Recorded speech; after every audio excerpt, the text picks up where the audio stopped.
Everyone, welcome back to my channel. कसे आहात तुम्ही सगळे? मस्त विकेंडनंतर छान तुम्हीही मजेत असणार. तुमचाही विकेंड खूप छान गेला असेल. आणि बघा मी आज ना म्हणजे पियाच्या टिफिनसाठी उकडलेल्या बटाट्याची भाजी बनवते. आणि म्हणजे मला असं वाटतं की मी बऱ्याच दिवसापासून बनवलीच नाही तिला टिफिनला देण्यासाठी. कारण काय होतं की बटाटे उकडून घेणं यामध्ये एक वेगळा जो असतो तो टाईम जातो. आणि म्हणून मी नेहमी प्रेफर करते की तिला कट करून द्या. म्हणजे कट करून आपण डायरेक्ट भाजी बनवतो ना तसं बनवते. त्यामध्ये मेथी नाहीतर मग पालक असं सगळं ॲड करून देत असते. पण आज म्हटलं चला जे आहे ना तिला व्यवस्थित अशी कधीतरी जर द्यायची म्हणली तर मग काहीतरी वेगळं खायला मिळालं तर मुलांनाही आवडतं आणि तिला आवडते अशी भाजी. आणि मग नॉर्मली जर बनायची असली अशी भाजी तर जेव्हा डोसा वगैरे बनवते ना तेव्हाच अशी पिवळी बटाट्याची जी भाजी असते ना उकडून ती तेव्हा बनत असते. आणि मग तिलाही मी ही जास्त देत नाही. मला माहिती तिला जर मी एक वेळा दिली ना तर ती परत परत ही भाजी आवडेल. कारण कुठलंही लहान मुलं असू द्या पिवळी बटाट्याची भाजी म्हणजे मुलांना खूप जास्त आवडते. मलाही लहानपणी आवडायची पण आता काही एवढी जास्त आवडत नाही. आता मला सुक्या भाज्या जरा नकोशाच वाटतात. असं वाटतं की जरा रस्स्यावाली भाजी असली ती छान चुरून खाता येतं. जसं जसं वय पुढे जातं तसं तसं आपल्या चॉईसही बदलत जातात. आणि इथे बघा अगदी नॉर्मल पद्धतीने भाजी बनवते जशी तुम्ही बनवतात तशीच. सो मिरची वगैरे टाकून बनवते आणि मग त्यामध्ये हळद वगैरे जे आहे ते परतून घेते. सकाळी थोडी लवकर उठली होती मी जेणेकरून माझं जे हे म्हणजे एक्स्ट्राचा बटाटा उकडण्याचा जो टाईम आहे ना तर तो तिथे मला जास्त लागायला नको म्हणून मी जरा 10 मिनटं लवकर उठून जे आहे प्रिपरेशन केलं होतं. आणि आज जे आहे ना म्हणजे ब्रेकफास्टसाठी पण चांगली गोष्ट बनवून विथ फ्रूट्स वगैरे सगळं खायचं होतं. मग त्या सगळ्या गोष्टींसाठी एक्स्ट्राचे 10 मिनटं तर आपल्याला पाहिजेच असतात. आता ते वेळात तुम्ही कितीही काही मॅनेजमेंट केलं एक्स्ट्रा काही करायचं आहे तुम्हाला तर मग तुम्हाला जे आहे लवकर उठावंच लागतं. आणि हे आधीपासून आपली प्लॅनिंग असली तर मग गोष्टी ज्या असतात त्या जमतात. नाहीतर मग शेवटी खूप घाई गडबड होते आणि काहीतरी हेल्दी खायचं आहे फ्रूट्स कापून खायचे मग ते राहूनच जातं. आणि आज तर मग सकाळी जर सुटलं अशा काही गोष्टी करायच्या तर मग ते दिवसभर सुटूनच जातात. नंतर मग परत जेवण येतं दुपारी चहा येतो मग अशा गोष्टी ज्या असतात त्या होत राहतात आणि मग चांगल्या गोष्टी खायच्या राहून जातात. म्हणून त्यासाठी मी 10 मिनटं लवकर उठली होती. मी पियाला म्हणजे जेव्हा पण असं भाजी बनवते ना टिफिनसाठी थोडा मॅगी मसाला जर त्यामध्ये टाकला ना तर मग ती भाजी आवडून खाते. म्हणून मी मॅगी मसाला जो असतो तो ॲड करत असते. आणि ब्रेकफास्टसाठी जे आहे ना आता मला उपीट बनवायचं आहे. सो त्याचीच आता प्रिपरेशन जे आहे ते चाललेलं आहे. सगळं कांदा वगैरे माझं परतून झालं होतं आणि रवा त्यामध्ये असं छान मस्त भाजून घ्यायचा. तेलात असं छान भाजून घेतला आणि मग त्यामध्ये नंतर गरम पाणी टाकलं ना की मग त्याची टेस्ट खूप छान येते. तर आज मला फ्रूट्समध्ये जे होतं ना हे ड्रॅगन फ्रूट जे होतं ते कट करून खायचं होतं. कारण कालचा दिवस पण असाच गेला. म्हणून म्हटलं आज जे आहे त्याला कापूयात आणि खाऊयात. म्हणजे सकाळीच कट झालं तर बरोबर ते ब्रेकफास्टच्या जे याच्यात असतं ना ते खाल्लं जातं. मग आमचंही खाल्लं जातं आणि मग पियाचं पण खाल्लं जातं. आणि तिला टिफिनमध्ये पण थोडं दिलं तर मग ती खाऊनच घेते टिफिनमध्ये गेल्यानंतर. मला म्हणजे खरंच इतकं मनापासून असं वाटतं ना की पियाची स्कूल जी 8 वाजता आहे ना तर ती जर 9 वाजता राहिली असती ना तर बऱ्याच गोष्टी ज्या आहेत ना त्या थोड्या इझी झाल्या असत्या. आणि त्यातल्या त्यात अजून म्हणजे असं खाण्यापिण्याच्या बाबतीमध्ये काय होतं की म्हणजे थोडा एक्स्ट्राचा टाईम म्हणजे तेवढा एका तासामध्ये बऱ्याचशा गोष्टी तिला सकाळी मला देता आल्या असत्या. आणि मग 3 वाजता स्कूल सुटते तर ती 4 वाजता सुटली तरी चालेल. पण असं झालं पाहिजे. मागे स्टार्टिंगला जेव्हा स्कूल सुरू झाल्यात ह्या वर्षीच्या तेव्हा अशी न्यूज पण होती की गव्हर्नमेंटने जर सांगितलं की 9 नंतरच स्कूल पाहिजे तर मग 9चा टायमिंग झाला असता असा. पण ते काही पुढे प्रोसेसच झाली नाही आणि त्यामुळे जे आहे पियाची स्कूल 8लाच आहे. तर मग सकाळी थोडी गडबड होते. पण खरंच पुढच्या वर्षी तरी ह्या गोष्टीबद्दल विचार केला गेला पाहिजे. कारण आता थंडीचे दिवस आहे. मुलंही उठायला थोडा वैताग येतो मुलांना आणि थंडी पण असते. सकाळी जायचं म्हटलं तर 9ची असले तर निवांत मुलं पण 10 म्हणजे जे आहे 7 साडेसात नंतर उठू शकतात. आणि काय माहिती नाही का मनावरून घेतलेलं म्हणजे गव्हर्नमेंटने हे सोडून दिलं. परत पुढच्या वर्षी त्यांच्या डोक्यात ही गोष्ट आली पाहिजे आणि जेणेकरून थोडा उशीर झाला पाहिजे म्हणजे मुलांची झोप पण होईल. सो झोपेसाठीच हे काहीतरी असं प्रकरण चाललं होतं पण पुढे ते काही गेलंच नाही. चला असो hope for the next year. आणि इथे माझा जो रवा वगैरे होता तो भाजून झाला. तोवर मी ड्रॅगन फ्रूट पण होतं ते व्यवस्थित कट करून ठेवून दिलं. म्हणजे मग मला जे आहे ब्रेकफास्टमध्ये हे इन्क्लूड करता येईल. आणि बघा इतका रवा तापला होता ना हा की पूर्ण माझा आजूबाजूचा गॅस आणि किचनचा ओटा जो होता ना तो बऱ्यापैकी म्हणजे याचे जे शिंतडे होते ना ते त्यावर उडलेत. म्हणजे अजून क्लिनिंगचं एक काम जे आहे ते माझं वाढलं. पण असा छान भाजल्यानंतर जेव्हा आपण त्यामध्ये गरम पाणी टाकतो ना तर मग त्याची टेस्ट पण तेवढी खूप छान येते. चला असो इथे माझं जे आहे आता ब्रेकफास्ट पण बनवून तयार झालेला आहे. आणि आजचा ब्रेकफास्ट तुम्ही बघू शकतात किती छान मस्त हेल्दी आहे. उपीट, उपमा जे काही तुम्ही म्हणत असाल आणि त्यासोबत ड्रॅगन फ्रूट म्हणजे एकदम हेल्दी असा ब्रेकफास्ट आणि पियाचा टिफिन पण आज बराचसा हेल्दी आहे. बघा इथे किती छान मस्त बटाट्याची भाजी, फ्रुट्स पण आहे. ब्रेकफास्टला तिला थोडंच दिलं आहे, तिची एक्झाम चालली आहे त्यामुळे वेळ कमी असतो म्हणून शॉर्ट ब्रेकसाठी छोटंसं एक कमी पोर्शन दिला होता मी तिला. अदरवाईज मग थोडं जास्त दिलं तरी ती खाऊन घेते. आणि आता इथे म्हणजे ती गेली होती खाली आणि माझं ब्रेकफास्ट करायचा थोडा झाला होता, पण फ्रुट्स खायचे बाकी होते आणि यानंतर टाईम नसतो, लगेच चहा ठेवायची असते, किचन आवरायचं असतं म्हणून तिला बाय करता करताच गॅलरीमध्ये प्लेट आणली मी आणि माझं हिस्स्याचं जे काही ड्रॅगन फ्रूट होतं ते मी इथे संपवत होती. बऱ्याच वेळा असं वाटतं माझे 4-5 घास असतात ना ते उरलेले असतात आणि मग मी तिला बाय करता करता जे असते ते खात असते. आणि इथे बघा तिचा जो आहे हॅपी डान्स चालला आहे व्यवस्थित. आणि आता थंडी जी आहे ती पुन्हा पहिल्यासारखी भरपूर पडायला लागली, त्यामुळे जे आहे ना एक्स्ट्राचं तिला ग्लोव्ज घाला आणि मग प्रॉपर तिला व्यवस्थित जे आहे स्वेटर वगैरे व्यवस्थित सगळं पॅक करून द्या. सो त्यामुळे जे आहे थोडा अजून एक्स्ट्राचा वेळ लागतो. सो कितीही तुम्ही लवकर 10 मिनटं 15 मिनटं तुम्ही लवकर उठा, पण जो उशीर व्हायचा असतो ना तो लास्ट टाईम गडबड जी असते ती होतेच. म्हणजे ती मुलांसोबत नाही होत पण स्वतःसोबत होते, जसं की खायच्या बाबतीमध्ये. आणि चला आता बाल्कनीत आली. आज डिटेलमध्ये एक एक फ्लावर न दाखवता तुम्हाला लांबूनच जे आहे माझ्या बाल्कनीचा एक छोटासा टूर देते मी. सकाळी मस्त ऊन येतं बाल्कनीमध्ये म्हणून खूप छान फ्रेश दिसतात अजून फ्लावर. झाडं जे आहेत ते पण पत्ते त्यांचे खूप छान मस्त त्यांच्यावर ऊन पडतं तर अजून छान दिसायला लागतात.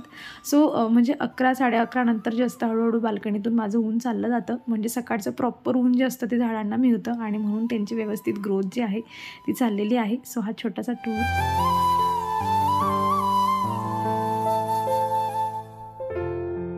सकाळी स्वयंपाकाला उठा, परत दुपारी स्वयंपाक करा, रात्री करा आणि स्वयंपाकाचं जे काही काम आहे ते कधी आपलं संपतच नाही.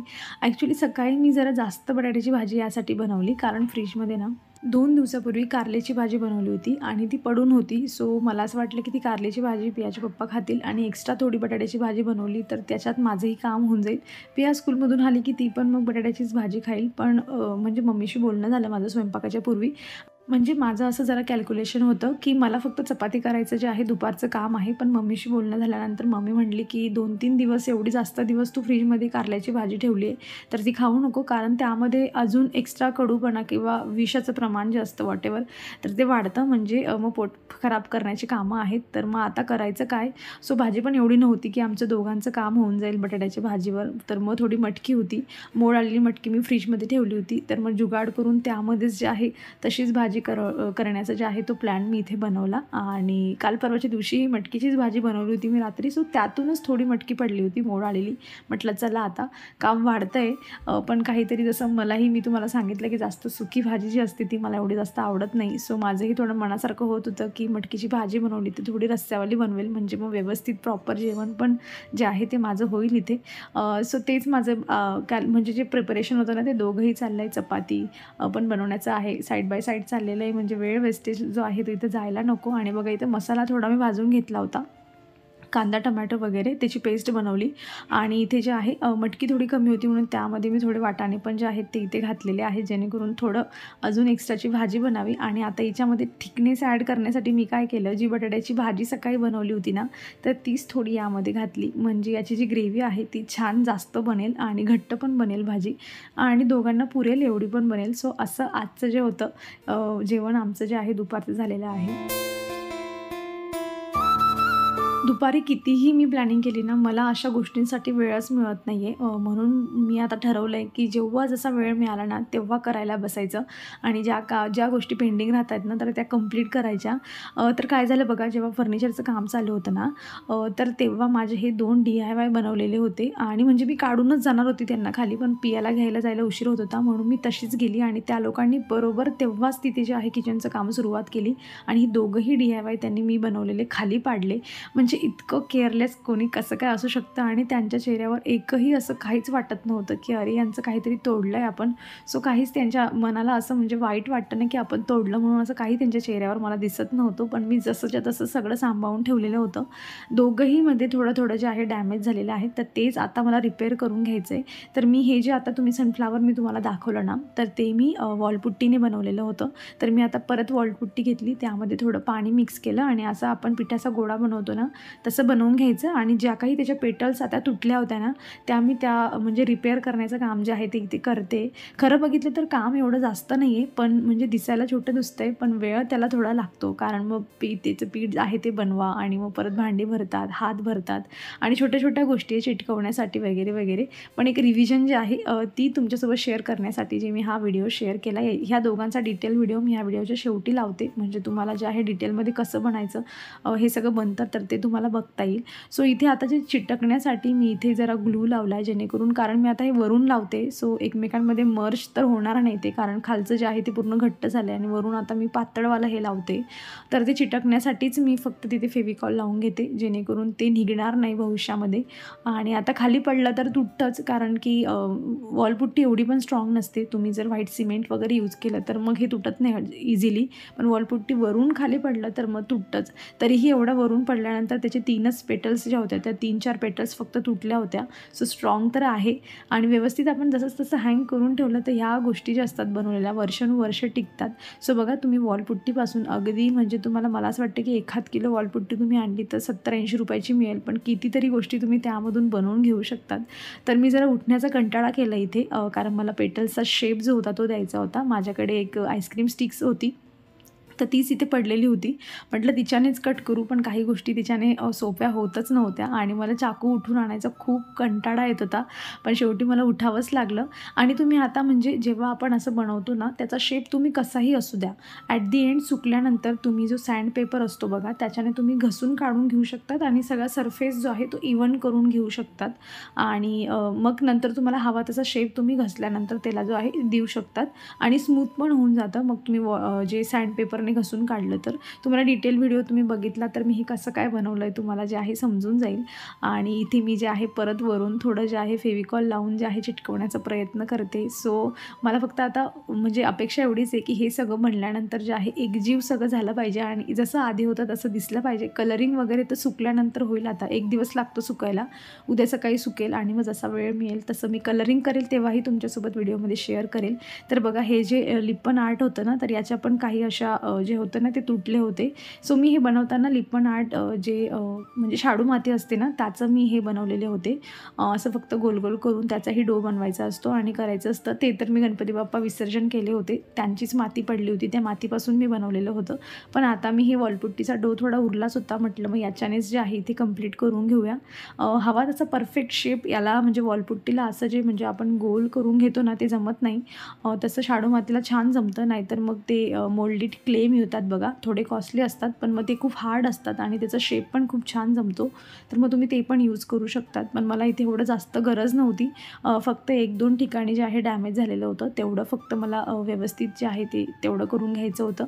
आणि मी हे पण सुकल्यावर उद्या जसं त्यांना कलर दिला आहे मी व्हाईट कलर, येलो कलर, तिथे मी तेवढं तसं फील करून घेईन.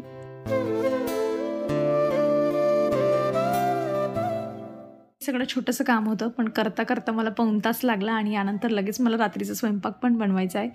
पण चला, जे काम होतं आहे ते कंप्लीट झालं आणि आता 1-2 दिवसात जी वॉलवर मी हँग करेल तर ते कंप्लीट लूक त्याला येईल आणि पुन्हा नवीन न बनवता जुन्याच गोष्टींना रिपेअर करण्याचाही वेगळा आनंद असतो. तर माझं हे काम आता झालं आणि आपण चला व्हिडिओ इथे संपवूयात. अपेक्षा करते तुम्हाला आवडला असेल. कसा वाटला मला कमेंटमधून नक्की सांगा. आवडला असेल तर लाईक करा. चॅनलवर तुम्ही नवीन असाल तर प्लीज चॅनल सबस्क्राईब करा. आपण भेटूयात पुढच्या अशाच इंटरेस्टिंग व्हिडिओमध्ये.